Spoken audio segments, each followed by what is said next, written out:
Добрый день, дорогие зрители и гости нашего канала.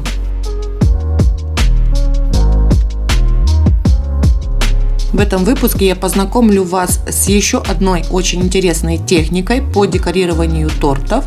Сегодня я покажу, как выложить вот такую цветочную аппликацию в стиле пэтчворк. Техника сама по себе несложная, а в итоге можно сделать эффектный декор на торте в этом стиле. Вся нужная информация есть в описании под видео. Я также приглашаю вас подписаться на наш канал, чтобы не пропускать новые выпуски.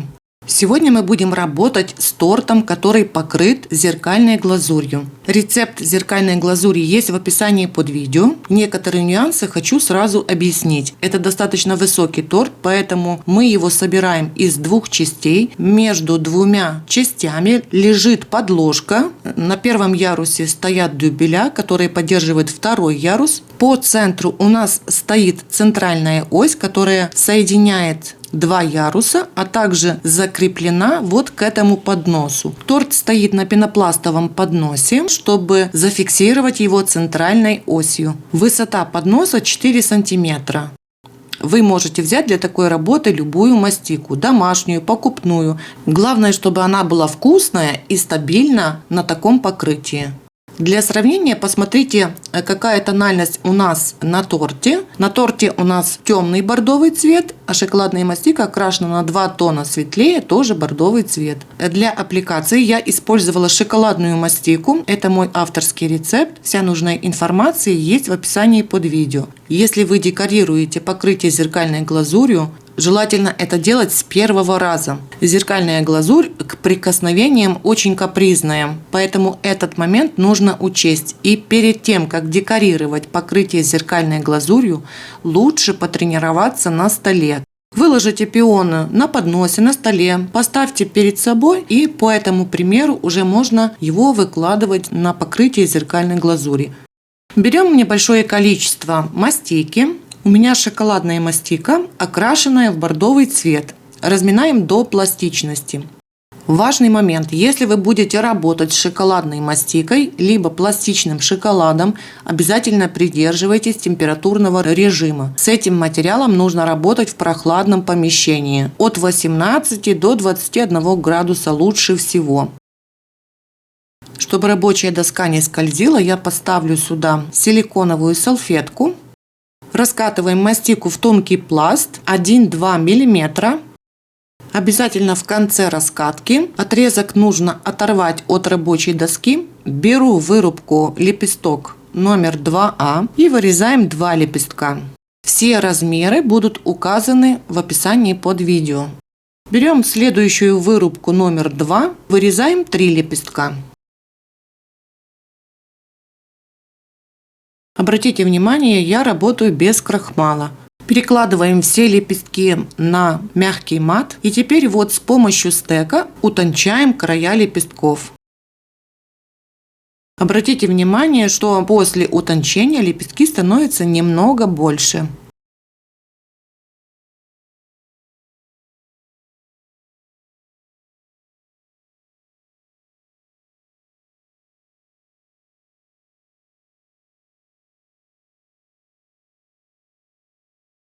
Таким образом обрабатываем все лепестки. После этого нам нужно нанести оттиск. Я использовала вот такой универсальный вайнер, вот с такими продолговатыми прожилками. Делаем отпечаток на каждом лепестке.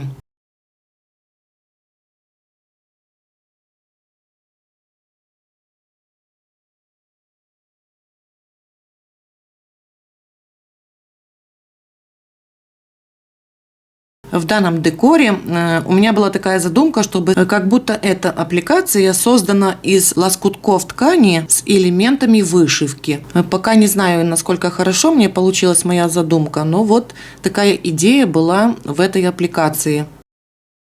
После этого берем вырубку поменьше и отрезаем от лепестка вот такие половинки.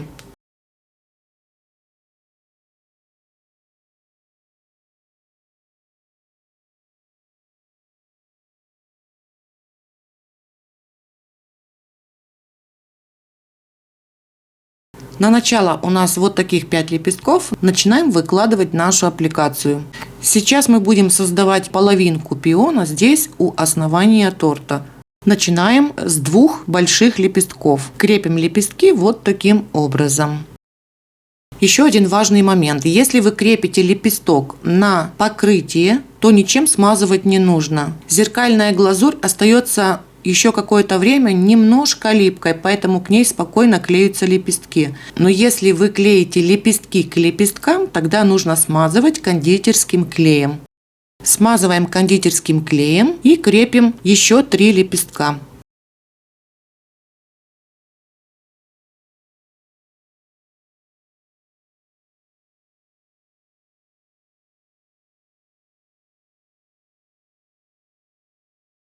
Снова раскатываем небольшой кусочек мастики, раскатываем точно такой же толщины.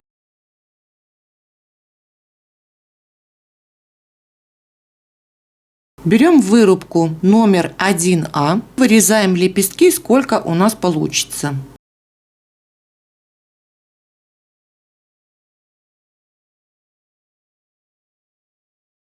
Перекладываем на мягкий мат и также обрабатываем края лепестков, утончаем.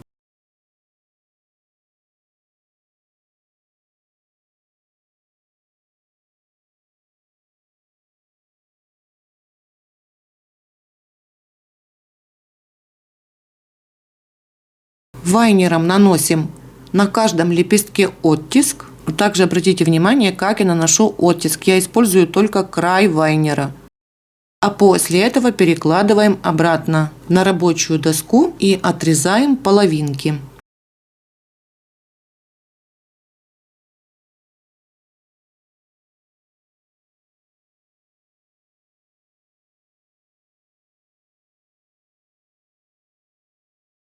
Продолжаем наращивать пион, продвигаясь к центру. Обратите внимание, крайние 2 лепестка мы лепесток разрезаем пополам, чтобы он у нас получился в стык к подносу и чтобы лежал как половинка лепестка, а не целый. Лепестки мы подклеиваем только у основания, верх оставляем свободным. Если нужно, берем инструмент и слегка расправляем, чтобы лепестки у нас оставались воздушными, легкими, не склеенными.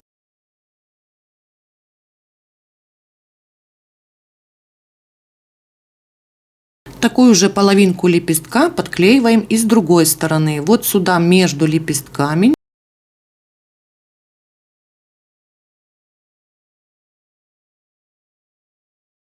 Вот здесь, мне кажется, тоже нужно подклеить еще одну половинку лепестка, чтобы половина пиона была пропорциональной как бы.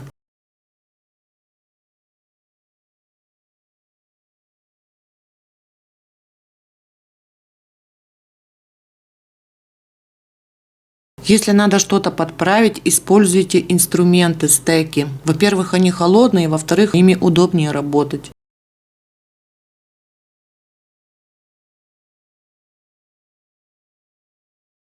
Сейчас будем делать лепестки изогнутые, которые будут закрывать центр пиона.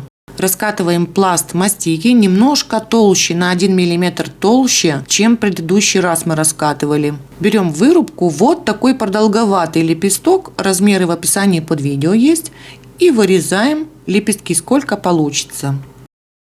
В этом случае мы будем работать с инструментом шарик. Сначала мы утончаем край лепестка, меняем размер и утончаем сам лепесток. Вот такими движениями слегка нажимаем и слегка вытягиваем. Делаем лепесток немножко продолговатым и изогнутым.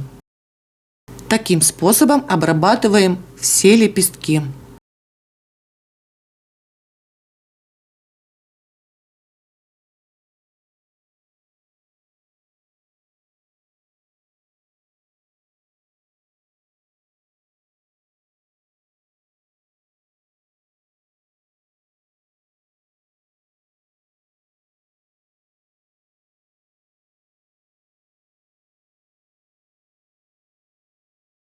Смазываем кондитерским клеем предыдущие лепестки. Крепим лепестки вот таким образом. Можно использовать инструмент шарик. Как только мы его закрепили, сразу слегка прижимайте, чтобы лепестки хорошо держались. Обратите внимание, что они изогнуты вниз к центру. Начинаем от крайних лепестков и продвигаемся в середину.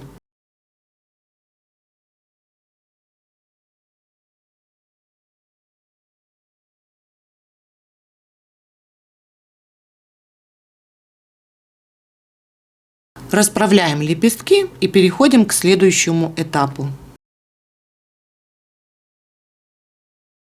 Берем небольшое количество мастики. Эта мастика у меня окрашена в цвет умбра. Раскатываем толщиной 1-2 мм. Сначала я вырежу вот таким образом стебель для пиона.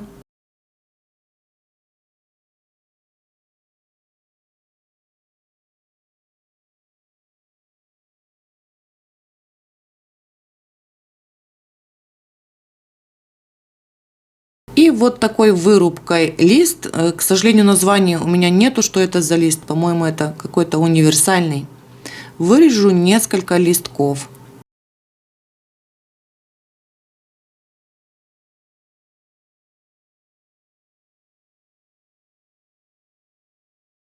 Так как я уже говорила, что хотела создать цветочную аппликацию с элементами вышивки, поэтому листки буду делать с имитацией вышивки.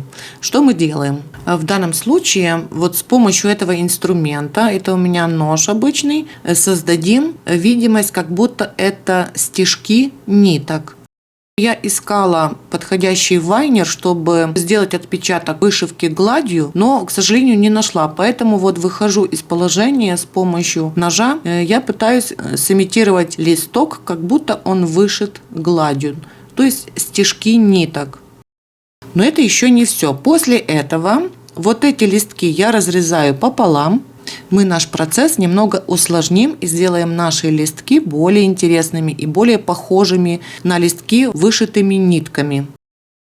Теперь беру еще один небольшой кусочек мастики, окрашенный уже в другой цвет. У меня цвет можжевельник. И делаем точно такие же листки.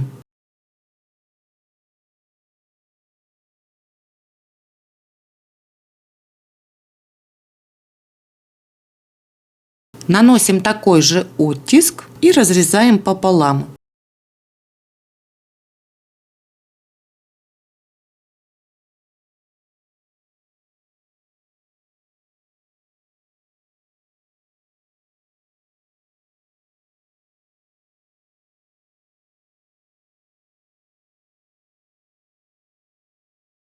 Теперь соединяем две половинки разного цвета. Чтобы листки не расклеились, сначала смазываем немножко клеем кондитерским и соединяем. Оставляем буквально на пару минут, чтобы клей схватился. После этого можем крепить сразу на торт. Здесь я планирую сделать целый полный открытый пион, и с этой стороны тоже будет открытый пион. Поэтому сначала я прикреплю стебель и после этого листки. Перед тем, как крепить стебель и листки, вы должны уже понимать, какого размера будет ваш пион, чтобы потом не пришлось что-то переделывать. Помните, что зеркальная глазурь не прощает ошибок. Исправить что-то будет практически невозможно. Так, листки я расположила вот таким образом. И сейчас будем делать целый открытый пион. Раскатываем мастику и вырезаем лепестки. Сначала вырезаем большие лепестки вырубкой номер 2А. Делаем все то же самое, что в предыдущий раз. Утончаем края лепестков и наносим оттиск вайнером.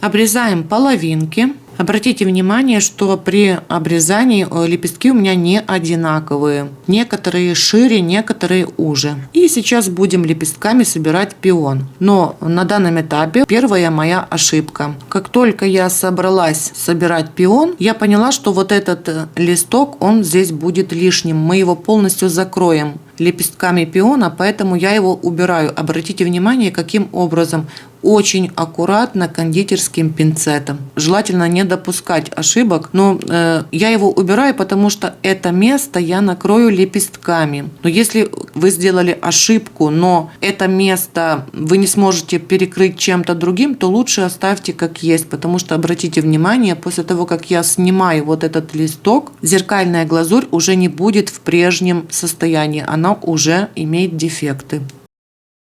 Сначала выложим вот таким образом 3 лепестка. Обратите внимание, что стебель между двумя нижними лепестками. Смазываем кондитерским клеем и выкладываем следующие лепестки.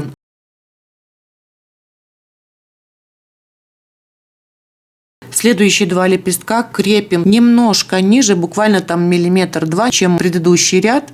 Раскатываем еще один пласт мастики и берем вырубку номер 2. Вырезаем лепестки, сколько получится. Утончаем края лепестков и наносим текстуру вайнером.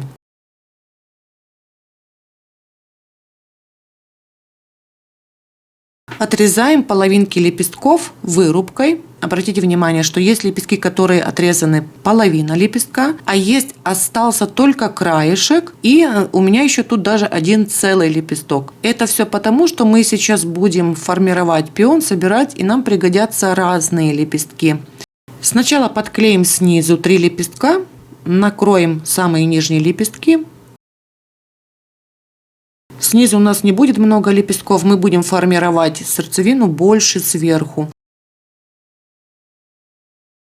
И переходим к верху, здесь еще надо нарастить. Подклеиваем лепестки друг за другом, создаем объем сверху.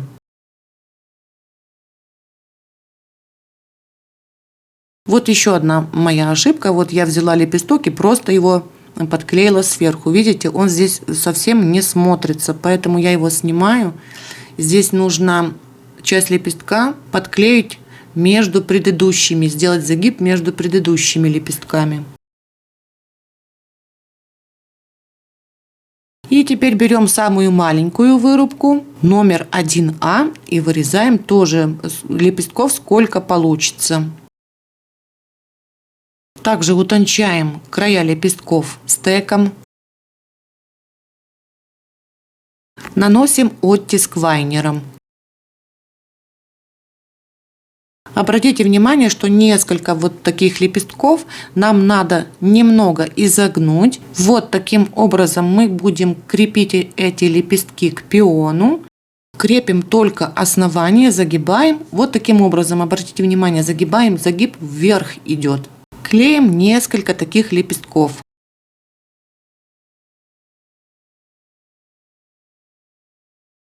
Вот здесь, мне кажется, тоже не хватает одного лепестка. И с этой стороны, такое иногда бывает, вот во время процесса может быть такое, что мы будем еще подклеивать и дорабатывать цветок.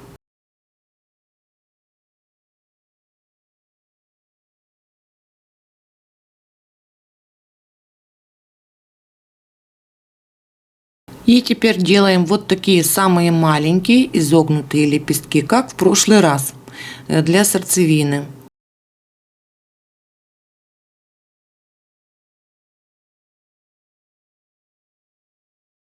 Берем каждый лепесток и аккуратненько прижимаем. Перед этим обязательно нужно смазать кондитерским клеем. И вот таким образом подклеиваем лепестки в центр.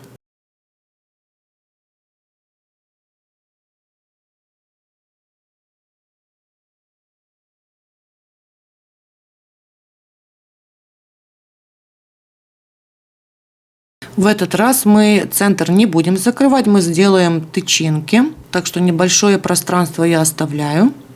Для тычинок я использовала экструдер вот с такой насадкой. Здесь вот у меня цвет Эйвори. Это все очень просто и быстро. Отжимаем небольшое количество, отрезаем, соединяем вот эти жгутики между собой. Если тычинок не хватает, то делаем такую же порцию еще раз. Соединяем все вместе. Если тычинки слишком длинные, обрезаем ножницами, укорачиваем и с помощью инструмента крепим в центр. Вот так аккуратненько пропихиваем и закрепляем. Как сделать открытый пион, я вам уже показала. И сейчас покажу другой вариант пиона, который поменьше и который собирается немного по-другому. Вырезаем лепестки самой маленькой вырубкой. Это номер 1А. Утончаем края лепестков и наносим оттиск вайнером. Некоторые лепестки оставляем в обычном положении, не трогаем. А некоторые нужно изогнуть таким же способом, как мы делали в прошлый раз.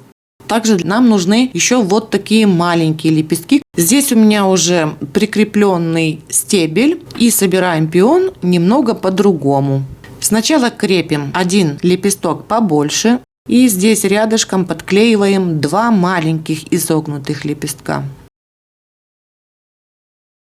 Следом за ними я подклеиваю еще два маленьких лепестка. Теперь беру один побольше лепесток.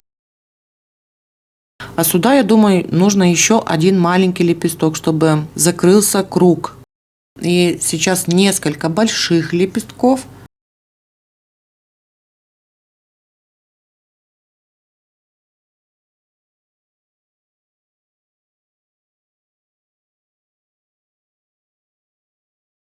И еще один маленький вот сюда прикреплю.